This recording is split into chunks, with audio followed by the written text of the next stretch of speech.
ناظرین گرامی، drama serial کفارہ کی نیکسٹ ایپیسوڈ میں دکھایا جائے گا کہ ستارہ سالار سے ملنے کے بعد جب گھر واپس جائے گی تو اسی سوچوں میں گم ہوگی کہ آخر سالار نے میری جان بچانے کے لیے اپنی جان رسک میں کیوں ڈالی۔ اگر وہ گاڑی کے نیچے آ جاتا تو پتہ نہیں اس کا کیا بنتا۔ اور جب وہ اپنی دوست ثنا کے ساتھ یہ سب شیئر کرے گی تو ثنا کہے گی کہ ستارہ، تمہیں محبت میں اتنی بار دھوکہ مل چکا ہے اپنوں سے ہی کہ اب تمہیں سالار کی سچی محبت نظر ہی نہیں آ رہی۔ ذرا سوچو، کوئی اپنی جان کو خطرے میں ڈال کے تمہیں بچا رہا ہے تو یہ محبت نہیں تو اور کیا ہے؟ اور پھر زویا نے بھی ستارہ کو ریلائز کروانے کی کوشش کی ہے کہ اگر سالار کی جگہ یہاں پر سلمان ہوتا تو وہ کبھی بھی اس طرح سے تمہیں بچانے کی کوشش نہ کرتا۔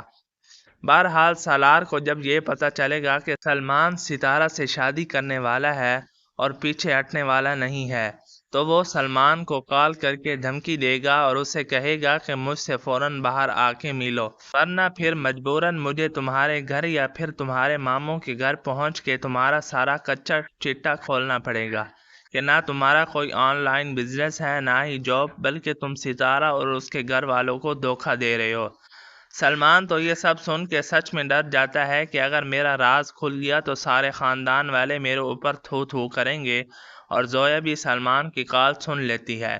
اس لیے اسے مشورہ دیتی ہے کہ تمہیں سالار کا پتہ ہے نا وہ کس قدر ضدی ہے، تو اس سے پہلے ہمارے گھر میں آ کے یا پھر تمہارے ماموں کے گھر جا کے کوئی ہنگامہ کرے، بہتر یہی ہے باہر ہی اس سے مل لو اور جو بھی معاملات ہیں نپٹا لو۔ زویا کو اب کنفرم ہو گیا ہے کہ سالار کے مائنڈ میں ضرور کچھ نہ کچھ ایسا پلان ہوگا جس سے سلمان خود ہی اس شادی سے انکار کر دے۔ دوسری طرف ناظرین، ستارہ جب گھر پہنچتی ہے تو زہیب کا تو غصے سے برا حال ہوتا ہے کہ جب ستارہ کو ایک دفعہ منع کر دیا ہے کہ اب گھر سے باہر قدم نہیں رکھنا جب تک تمہاری شادی نہیں ہو جاتی، تو آخر یہ گھر سے باہر کیوں گئی تھی؟ اور پھر اس پر اس قدر غصہ ہوتا ہے کہ ہاتھ تک اٹھا لیتا ہے اور اسے کہتا ہے کہ میں تمہیں جان سے مار دوں گا۔ ستارہ کو تو یقین ہی نہیں آتا کہ یہ زہیب میرا چھوٹا بھائی میرے ساتھ اس طرح سے بات کر سکتا ہے، میرے اوپر ہاتھ اٹھا سکتا ہے، جبکہ تایا کو زہیب کی یہ حرکت اچھی نہیں لگتی، اسی لیے وہ اسے ڈانٹ کر کہتے ہیں کہ فوراً چھوڑ دو اسے، ورنہ مجھ سے برا کوئی نہیں ہوگا۔ لیکن ستارہ کا تو جیسے دل بالکل ہی ٹوٹ جاتا ہے، ایک زہیب ہی تو تھا جو اس کی آخری امید تھا کہ اس کا اپنا خون ہے، اس کا بھائی ہے، جیسے بھی حالات ہوگے کم سے کم زہیب اس کا ساتھ نہیں چھوڑے گا۔ اور زہیب کی خاطر ہی تو ستارہ نے اپنی دوست ثنا سے بھی بحث کی تھی کہ ثنا سب پہ شک کر سکتی ہے لیکن زہیب کی ستارہ کے لیے محبت پر کبھی بھی شک نہیں کر سکتی۔ اور سالار جو ستارہ سے مل کے جانے کے بعد جبکہ ستارہ اسے صاف کہہ چکی ہے کہ کچھ بھی ہو جائے وہ سلمان سے ہی شادی کرے گی، گھر جا کے رو رو کے اپنا برا حال کر لیتا ہے، ساری رات سو ہی نہیں پاتا۔ نیکسٹ ڈے جب اپنے روم سے باہر نکلتا ہے تو صاحبہ اس کے گھر میں موجود ہوتی ہے جو سالار کے فادر سے اپولوجائز کرنے آتی ہے اپنے پیرنٹس کے رویے پر، اور ان سے یہ بھی پوچھتی ہے کہ آپ نے بزنس کلیبریشن آخر کس لیے ختم کر دی۔ اسے یہی لگتا ہے کہ اگر میری سالار سے شادی نہ ہوئی تو یہ محض میرے پیرنٹس کی وجہ سے ہی ہوگا۔ اسے ابھی تک یہ نہیں پتا کہ سالار تو اسے پسند ہی نہیں کرتا، وہ تو آلریڈی کسی اور کو اپنے دل میں جگہ دے چکا ہے۔ خیر، سالار کے فادر صاحبہ سے کہتے ہیں کہ جب سالار اپنے پیرنٹس کی وجہ سے ہی نہیں ہے تو اس کا ختم ہو جانا ہی بہتر ہے، اور پھر صاحبہ اور سالار کے فادر کی نظر جب سالار پر پڑتی ہے تو دونوں ہی اس کے روئی روئی سرخ آنکھیں دیکھ کر حیران و پریشان ہو جاتے ہیں۔ سالار کے فادر کو تو لگتا ہے جیسے آئیڈیا ہو ہی گیا ہوگا کہ ان کا بیٹا اسی لڑکی کی محبت میں رویا ہے، لیکن صاحبہ یہ سوچ کر پریشان ہو جاتی ہے اگر سالار نے اپنی کل والی بے عزتی کی وجہ سے مجھ سے رشتہ توڑ دیا تو یہ سب آپ لوگوں کی وجہ سے ہوگا۔ صاحبہ کو تو ابھی تک یہ بات پتہ ہی نہیں کہ سالار کسی اور لڑکی کو اپنے دل میں جگہ دے چکا ہے۔ بہرحال ستارہ جو زہیب کے رویے پر انتہائی دل برداشتہ ہوتی ہے اپنے کمرے میں جا کے پھوٹ پھوٹ کے رو دیتی ہے اور سوچتی ہے کہ یا اللہ، اس دنیا میں کوئی بھی نہیں ہے جو مجھ سے مخلص ہو، مجھ سے محبت کرتا ہو۔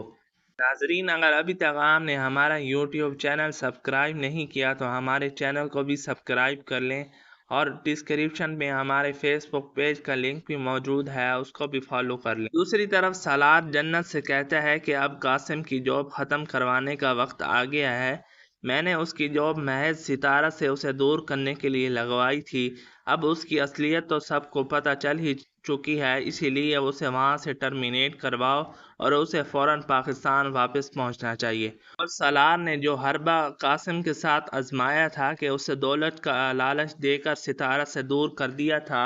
اور ستارہ کے سامنے قاسم کی اصلیت بھی آ گئی تھی، جو اس سے محبت کا بڑے دعوے دار تھا کہ قاسم کے لیے جاب، پیسہ، گھر ستارہ سے کہیں زیادہ امپورٹنٹ تھا۔ تو سالار اب وہی گیم سلمان کے ساتھ کھیلنے والا ہے۔ سلمان جو سالار سے ملنے تو پہنچ جاتا ہے کہ زویا کے کہنے پر، لیکن وہاں پہ بڑا اکڑ کے بیٹھا ہوتا ہے اور سالار سے پوچھتا ہے کہ مجھے کیوں بلایا ہے۔ تو سالار اس کے سامنے فائل پھینکتے ہوئے کہتا ہے کہ اس میں تمہارے لیے ایک عالیشان گھر ہے اور بڑی سی گاڑی اور ایک چیک رکھا ہے۔ سلمان تو حیرت سے سالار کی طرف دیکھتا ہے اور پوچھتا ہے کہ یہ سب میرے لیے؟ تو سالار کہتا ہے بالکل یہ سب تمہارے لیے ہو سکتا ہے، لیکن اس کے لیے تم نے میرا ایک چھوٹا سا کام کرنا ہے۔ ستارہ کے گھر جانا ہے اور سب کو علل اعلان یہ بات بتانی ہے کہ ستارہ میری منگیتر ہے، اور کسی نے بھی اگر میری منگیتر پر نظر ڈالنے کی کوشش کی تو میں اسے جان سے مارنے میں ذرا دیر نہیں لگاؤں گا، اور یہ بات تم اپنے دماغ میں بھی اچھی طرح سے بٹھا لو۔ سلمان تو خوشی سے پاگل ہو جاتا ہے، وہ کون سا ستارہ سے محبت میں شادی کر رہا تھا، اسے بھی تو یہی لالچ تھی کہ ستارہ سے شادی ہوگی تو اس گھر میں سے حصہ اور اس کے نام دکانیں بھی ہمیں مل جائیں گی۔ سلمان جب یہ سب سنتا ہے تو فوراً خوشی سے پاگل ہو جاتا ہے اور سالار کو کہتا ہے سر ڈن سمجھے۔ جی تو ناظرین، سالار کے اس اقدام کی وجہ سے ستارہ کی جان سلمان جیسے گھٹیا انسان کے ساتھ چھوٹ جائے گی، بالآخر اس کی شادی سالار کے ساتھ ہو جائے گی۔ ناظرین، اگر آپ کو ویڈیو اچھی لگی ہو تو ویڈیو کو لائک اور شیئر کر دیے کریں، اس سے ہماری حوصلہ افزائی بڑھتی ہے۔ اگر آپ ہمارے چینل پر بھی نئے ہیں تو ہمارے چینل کو بھی سبسکرائب کر لیں، اور یہ ویڈیو اگر آپ فیس بک پیج پر دیکھنا چاہتے ہیں تو اس کا لنک بھی ڈسکرپشن پر موجود ہے، اس کو بھی فالو کر لیجئے۔ ملتے ہیں اگلی ویڈیو میں، تب تک کے لیے اجازت دیجیے، اپنا خیال رکھیے گا، اللہ حافظ۔